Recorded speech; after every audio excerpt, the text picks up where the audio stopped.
Hello, welcome to Star Citizen After Dark here on DG360, dedicated to Star Citizen content, Star Citizen fans. It's glad to have you here. I've been sick for a while, and I'm back. Now, I want to catch up with all the news that's been going on. I haven't missed it. I'm very excited about creatures. I'm very excited about how fast things seem to be moving going into 2024. And let's check out the economy, cargo, and reputation. It is totally Skinamax After Dark. It's the same thing. I'm going to get naked any moment. Hello, Ryan here, aka Mac, and welcome. Thank you. Today, I'll be talking further about why these new distribution centers are going to be fundamental for the future of Star Citizen. Okay. As always, a huge thank you to all of my patrons and channel members. Thank you so much for making these videos possible. It is truly appreciated. Just how they're going to be tied together, and points of trade are points of interest to me. I love trading. I love trading in any game. I'm huge in economy. I can talk hours and hours about the economy. If you do enjoy my videos, please do consider subscribing and helping the channel to grow. So over the past year, Star Citizen has thrown a lot of resources at these new upcoming locations, bringing them to completion as quickly as possible. And today, I'm going to explain why they have become top priority for Star Citizen. Now, when we first heard about these distribution centers, they were referred to as underground facilities, and were said to be what Cloud Imperium originally wanted for the current underground bunkers, but didn't have the tools or the resources to quite achieve that. We have been following along the progress with the development of these locations for just over a year now, seeing them originally pitched at CitizenCon 2022, and since then they have made significant progress with a lot of resources put into them to get them ready for release in the first half of this year. In fact, it was only just mentioned that the team who were working on the building interiors for landing zones have only just recently returned back to working on the interiors after being pulled over to assist on the distribution centers interiors. But why is there so much priority set on these distribution centers?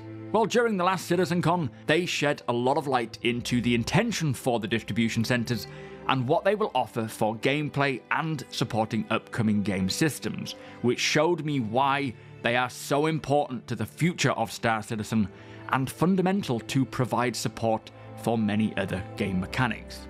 And as stated by Cloud Imperium themselves, they are this big because they want them to have as much space to support as much world and mission-based gameplay as possible. And each distribution center is capable of supporting multiple landing pads and multiple hangars, which means these will be capable of handling many players at any given time, so they will basically become hives of activity, seeing players coming and going for the various reasons and missions, which I will speak about soon. It was also said that these locations are that big that they had to build a road network to connect each pad to the main entrance, which means there will be a need for many other ground transport vehicles and tools. And as a side note, hopefully this also helps to further develop. Yeah, they're gonna have like a safe space around it. I would imagine that you're going to have like a lot of trade happening around these areas, at least in the future, going out farther. That these will be major hubs on the planets, and I don't know exactly how many of these they're planning to put out there as systems propagate, but I would imagine this is going to be highly trafficked by traders, and you're going to have, you know, obviously with permanence, you're going to have like physical cargo coming down. You're going to need these to be rather large. You're going to need these to hold a lot of SCU, and there's giant elevators inside. There's pads galore, and this is just going to be like trader havens. I don't know about pricing on something like this. If they're like larger hubs, pricing would probably be lower. But yeah, I don't think you're going to be able to, Wooks. You know what I'm saying?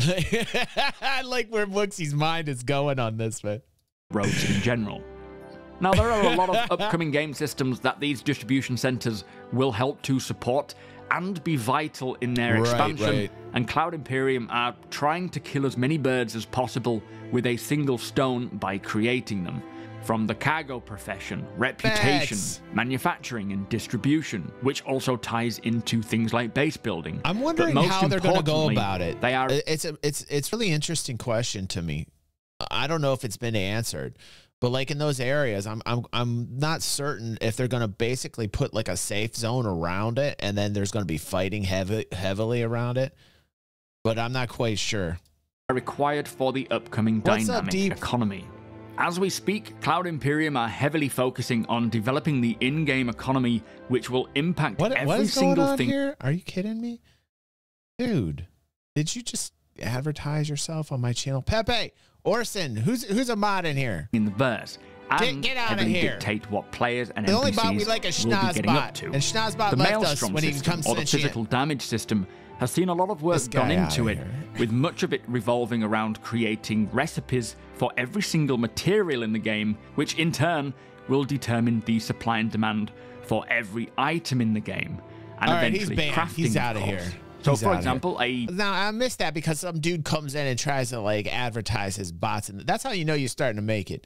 So people start to come in here and advertise. I'm gonna need some more moderators to get these guys out of here, man. I can't handle that shit.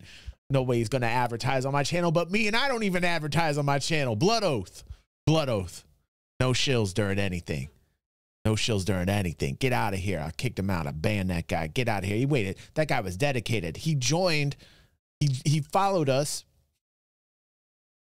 This deepening REFM followed us, and I had a 10-minute wait before anybody can talk that follows us. He waited 10 minutes to tell us about like buying bots for the channel. Get out of here.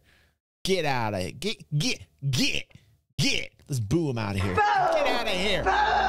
You don't belong here. This is a cool, chill channel, man. People, organics. size 1 cooler might need right. materials A, B, C, D, and E before one can I even need be a bot manufactured. to protect myself and the from that minute guy. someone wants to purchase Then one, I buy it. that demand is then there. Hold on. And a Hold on. I gotta get see what I'm doing. I'm so sorry, everybody that's watching. This is my jam here, and I'm missing all of it because some dude trying to sell some bots on my channel. I completely apologize. In fact, I should chapter this up when this highlight hits YouTube and just push skip, because I can't stand when that stuff happens. Skip, or I should label it salad vibes or something of that nature, so that people can skip and get to the important information, for God's sake. things like base building, but most importantly, they are required for the upcoming dynamic economy.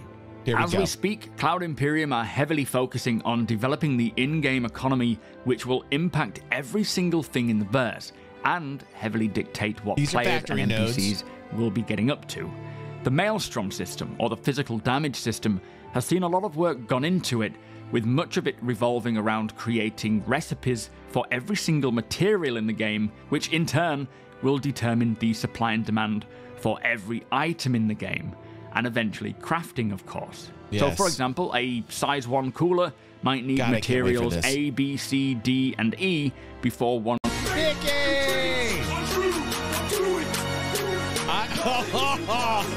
You come back for the D&D if you're still here.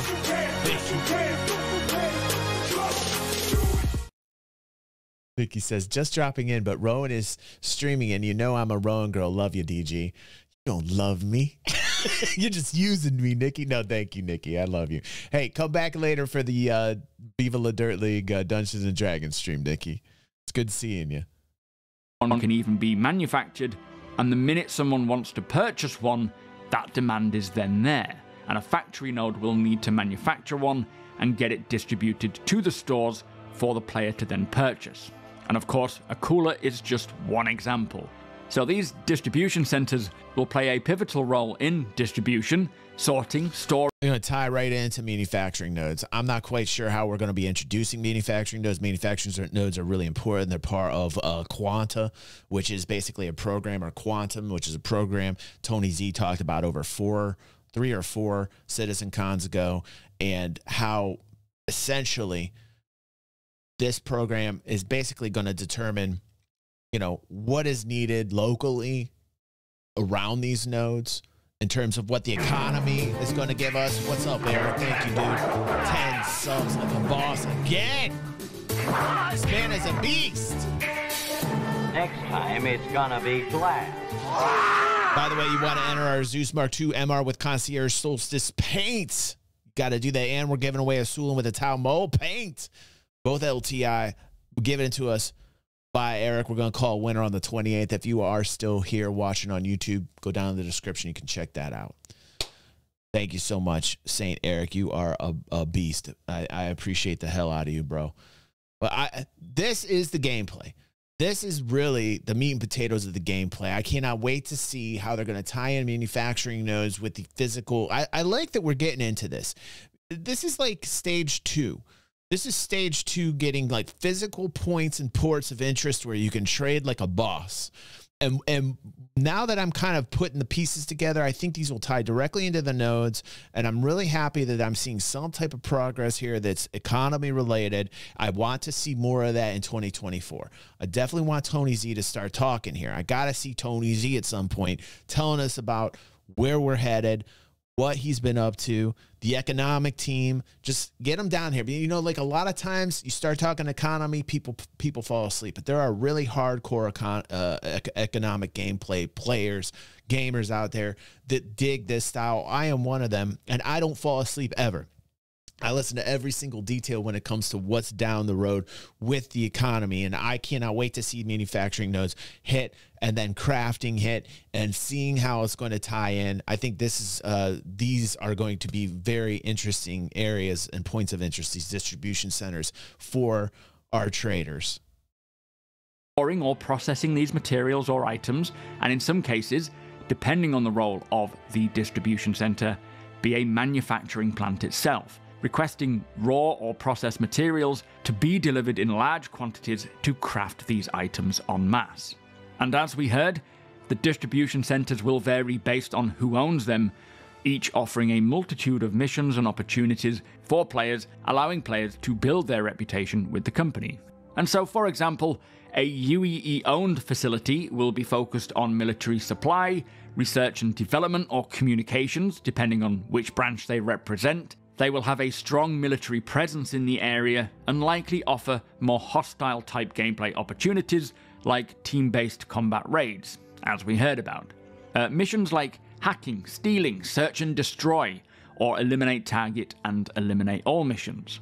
Whereas a distribution center owned by a company like Greycat will be more focused on gathering resources, manufacturing. That's right. They're going to be tied to political affiliations. There are going to be other distribution centers and other systems that will also be tied to different types of affiliations out there, organizations, and there will be NPC type gameplay in there. I completely forgot about that. You'll be able to go in there. You'll be able to fight in there. So there will be that. Now, in terms of PvP, though, I'm not like in terms of PvP, these areas are interesting to me because like if you're going to have that kind of fighting there, like how much are they going to tie into trading and distribution in terms of like traders wanting to come down and land on there? It's kind of a gray zone for me.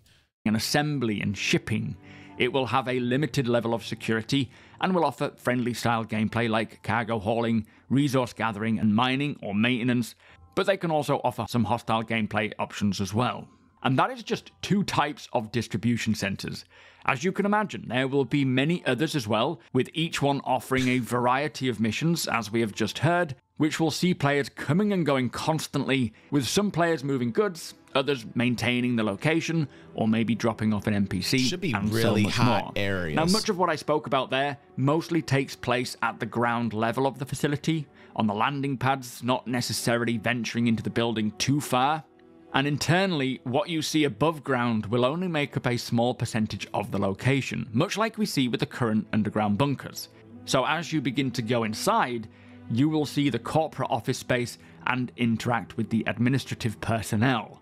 And not only are there landing pads at the ground level for these cargo drop-offs, but also smaller pads located near the admin entrance areas, designed for, say, small package deliveries or dropping off or picking up a player or NPC, and a lot more.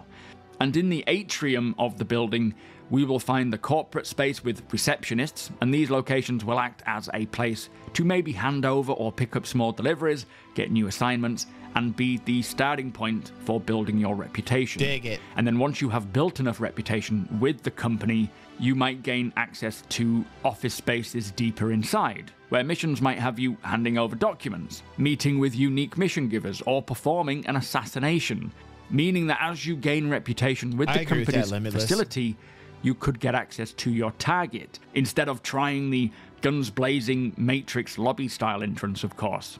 Now, they also mentioned that these facilities are built with expansion in mind, as they have placed elevators and doors to lead to further locations deep within the facilities. Wow. And as we saw while they've been developing them, in the future there will be distribution centers with subterranean levels that can be accessed from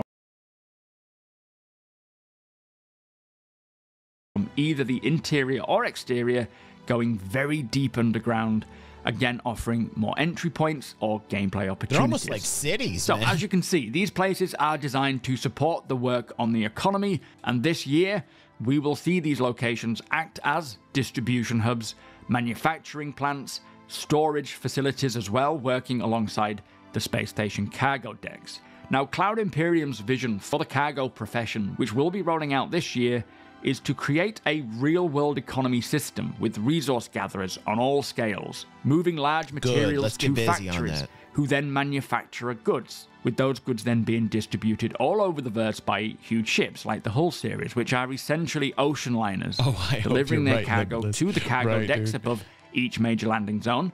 Think of them as the busy docks in various countries, at which point vehicles of many different sizes, like We need it lit up. We need trading lit up so that there's traders galore. So that there, like, so many traders that you're seeing this kind of like flight, that you're seeing these kind of flight plans with traders, that it's almost like 24/7 obvious. You know, like at some point when the economy hits, this is what I want. Like, not the cinematic of it. I want this in the game. Like, this is what I've been dying for since day one. When it comes to trading, there should be so many points of interest in areas where you can buy and sell and basically make some pretty good listen to me, I'm talking like I'm playing EVE Online credits, that you can fly around anywhere, make some decent margin, and you've got traders that are highly interested in trading. You have to keep it dynamic. You have to keep it interesting to keep traders playing the game. It is the #1 and most important thing to do in this game, because traders that are happy, that are flying around making their credits, they're going to keep logging in, and they're going to be your player retention.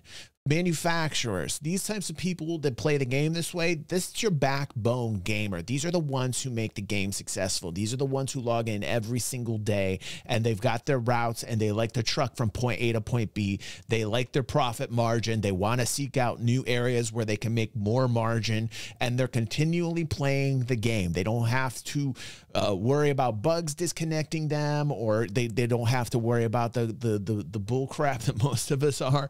But what over and over again, where you're making money, until this is what I want to see. I want to see like regular trade routes. I want to see multiple traders everywhere, and that's going to attract both security and pirates. And then you're going to get that real cool dynamic gameplay where people are like trying to get the person's cargo, but then you got security around them. There's going to be this flow of money. You got to get the economy stimulated. You got to get people doing this as fast as possible. It is the backbone, period.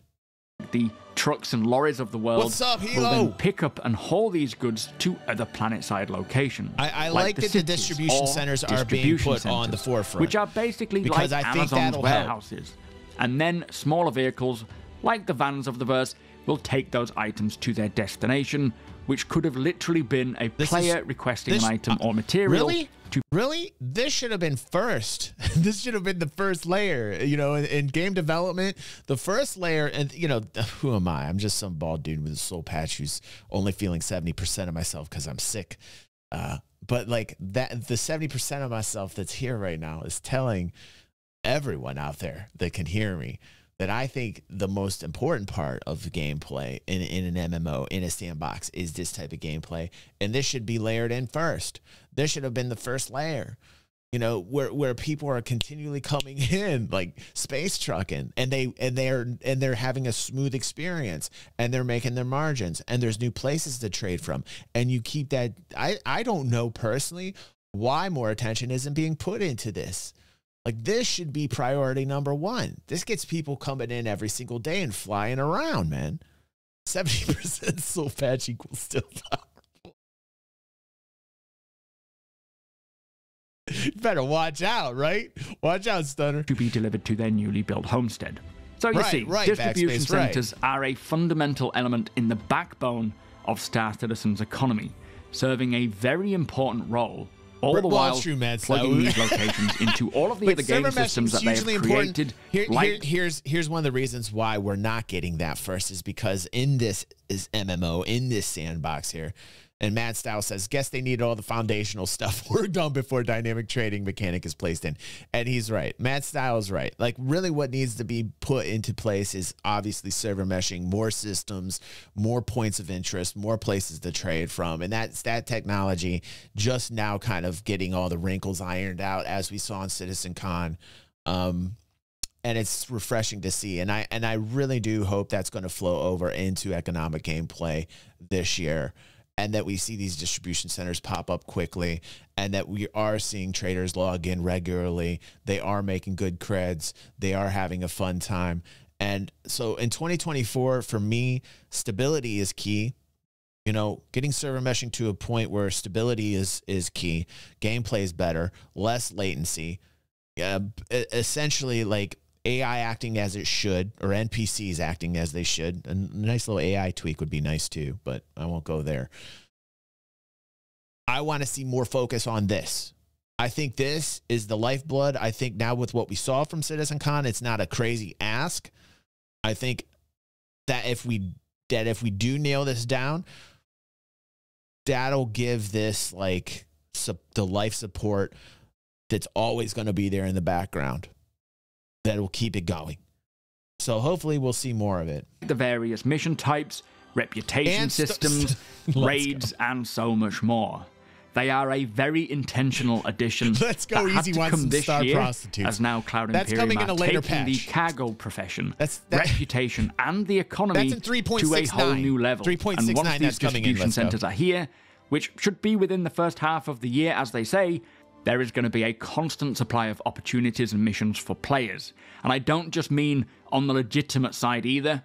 Expect them to be hotspots for pirates, watching and scanning every ship that lands or takes off, looking for a potential target. So checking for I was going to type incoming differently, but now distribution centers are a new addition that I am eagerly awaiting, simply because of how much gameplay they will provide and support as the verse gets further fleshed out.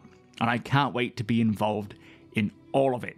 That said, though, it is going to be a joy just watching them all progress and get made. And when these locations do come in, they are going to be quite a sight on the landscape. But with that said, if you did enjoy my video, please do consider subscribing as we storm towards 60,000 subscribers. Well, good for you. I'm glad he's getting the subscribers he deserves, man. I love his style of reporting. It's just like the news, and he gives off a very positive vibe. I like people that give off positive vibes.